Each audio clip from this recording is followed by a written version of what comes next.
Hey everyone, welcome. I'm so excited to have you here today.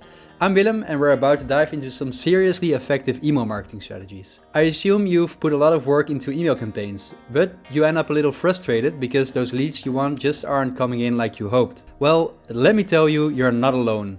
And today we're gonna fix that. We're talking about 8 killer strategies that are going to completely change how your email marketing works.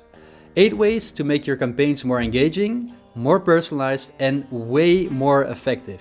Grab a notebook, get comfy, and let's get into these 8 game changers that will take your email game to the next level. Ready? Let's do this. Alright, first up, personalization. And I'm not just talking about adding their name for the sake of it. I mean genuinely making your emails feel like they're speaking directly to the recipient. Imagine getting an email that says "Dear customer" versus one that says "Hey Willem." That difference is everything. People want to feel special, like the email is meant just for them. Let's see how we can make this happen. Step 1. Understand why personalization matters. So the first thing to understand is why personalization is such a big deal. When someone sees their name in an email, they feel like you actually know them. They're much more likely to open it because it feels like it's not just a mass blast. You took the time to reach out specifically to them. That emotional pull is a big driver for open rates. And listen, in a crowded inbox, any little edge you can get is worth it. Step 2. Setting up personalization. Now, how do we make this happen?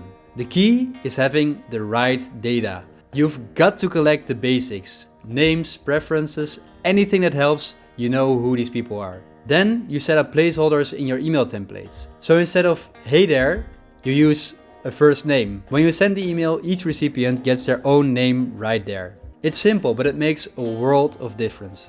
Step 3. Crafting personalized subject lines and content. Let's not stop with just a subject line. The email content itself should feel personal too.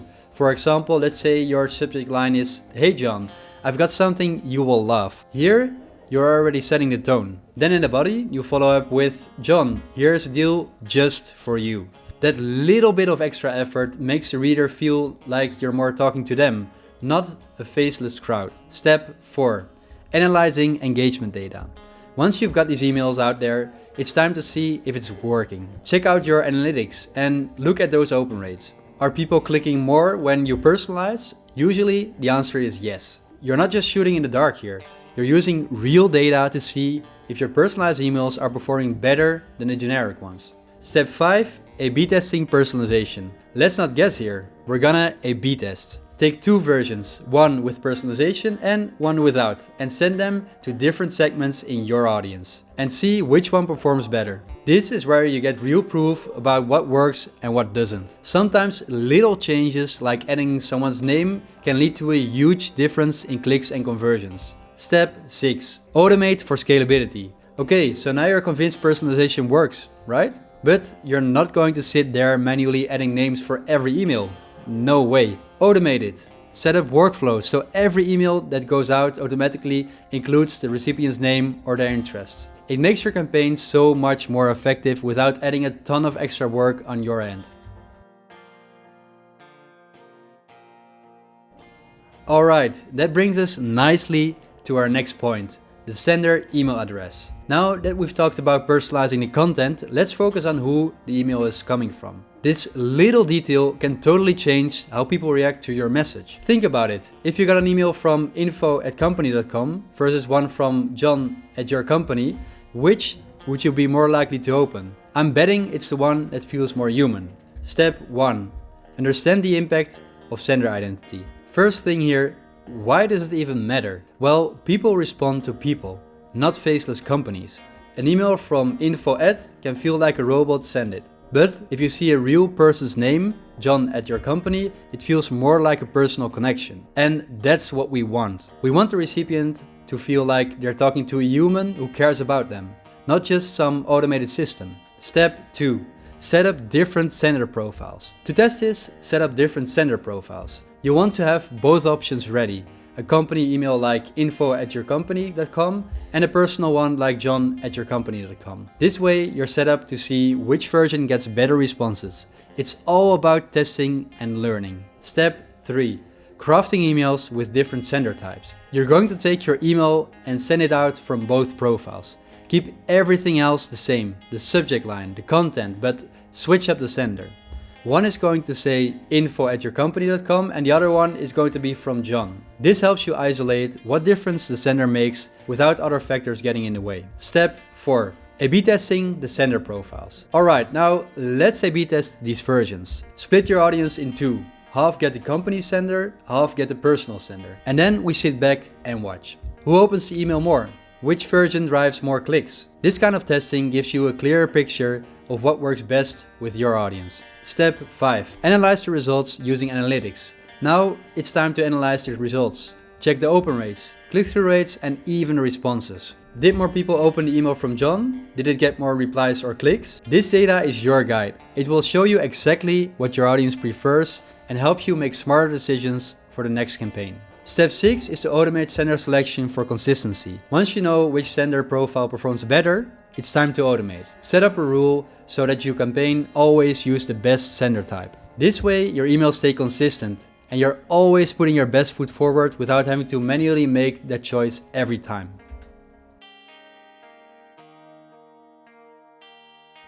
Now let's jump into subject lines, aka your email's first impression. This is the thing that decides whether someone is going to click, open or send your email straight to the trash. Your headline is your hook and we need to be sharp and irresistible. Let's figure out how to make this happen. Step 1.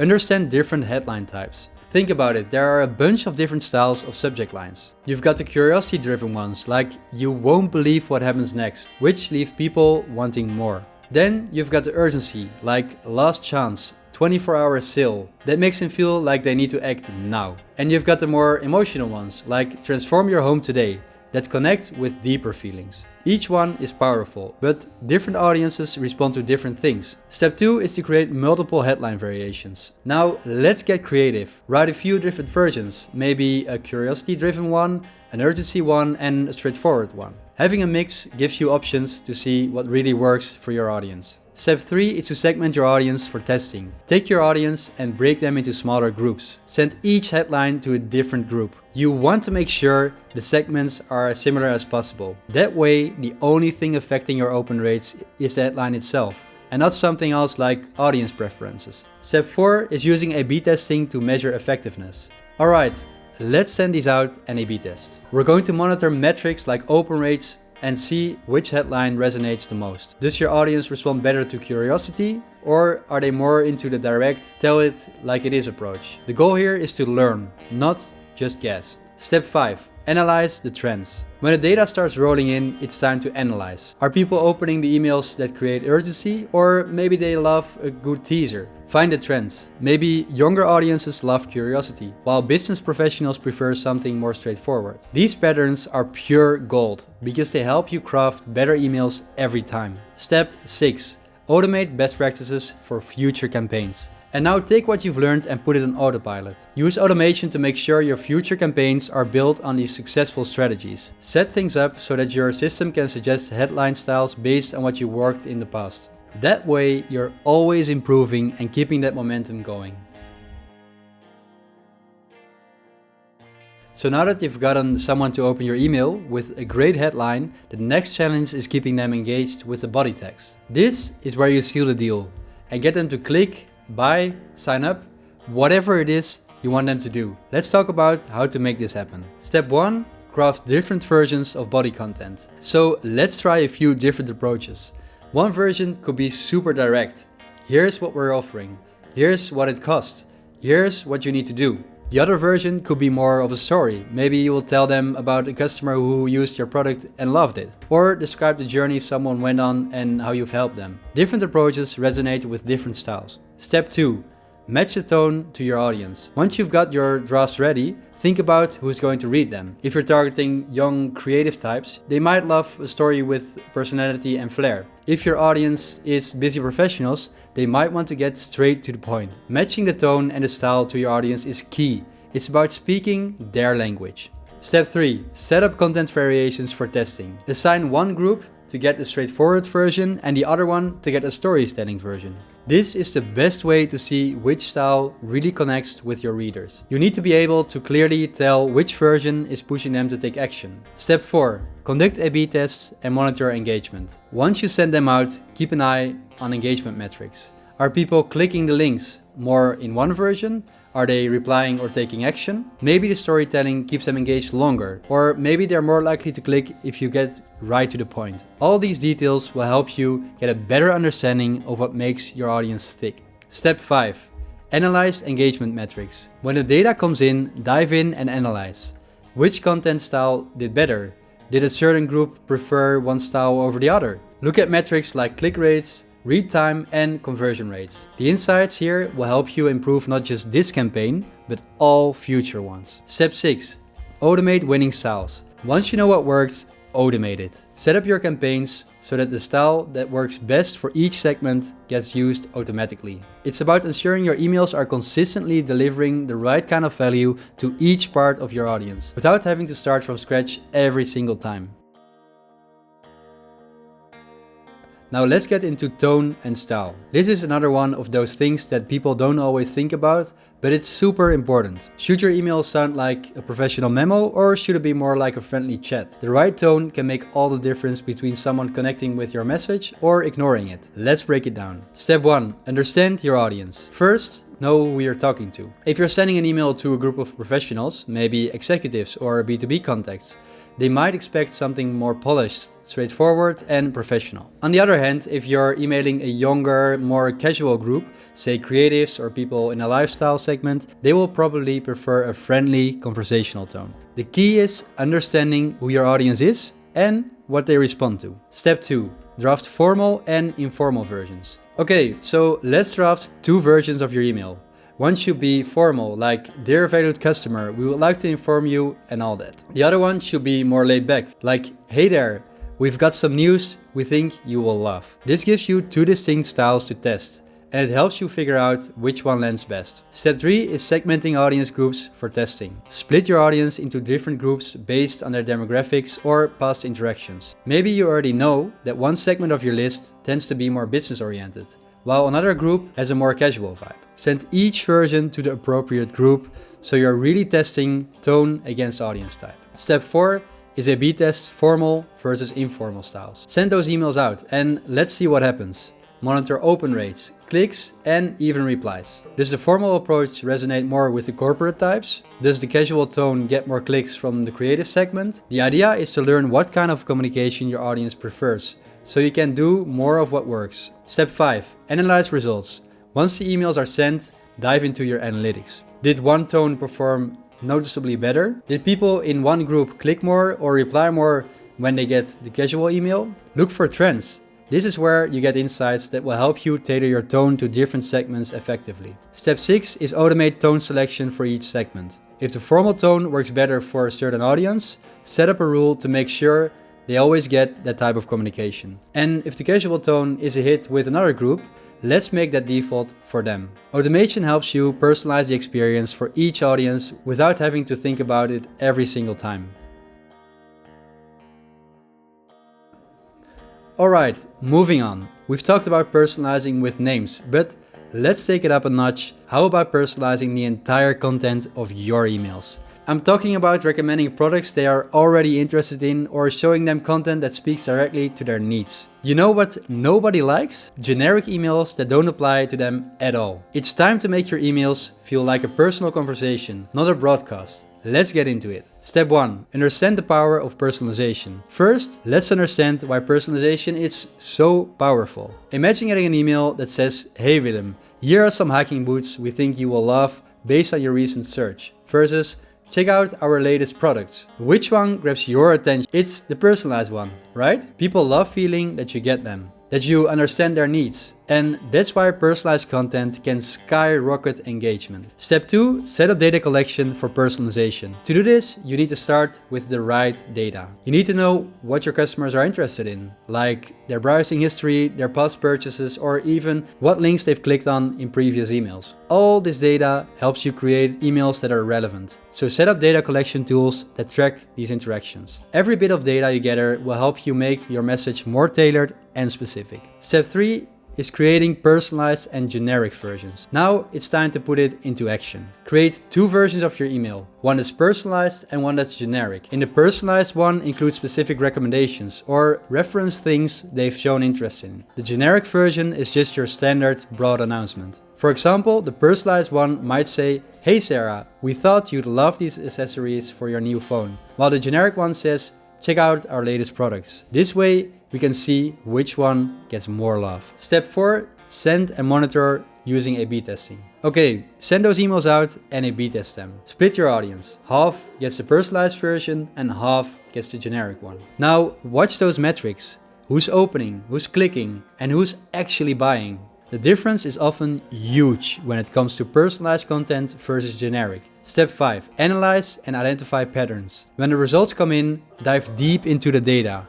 Are people engaging more when they see specific product recommendations based on their past behavior? If someone clicks on personalized product suggestions more than a generic topics email, you know you're on the right track. This analysis will show you exactly what's driving your audience to interact more with your content. Step 6 is to automate personalized content for future emails. Once you know what works, set up your system to automatically include personalized elements in every campaign. Things like relevant product suggestions, tailored offers, or even just mentioning their recent actions can be automated. This way, each customer feels like every email is made just for them, without you spending all day on it.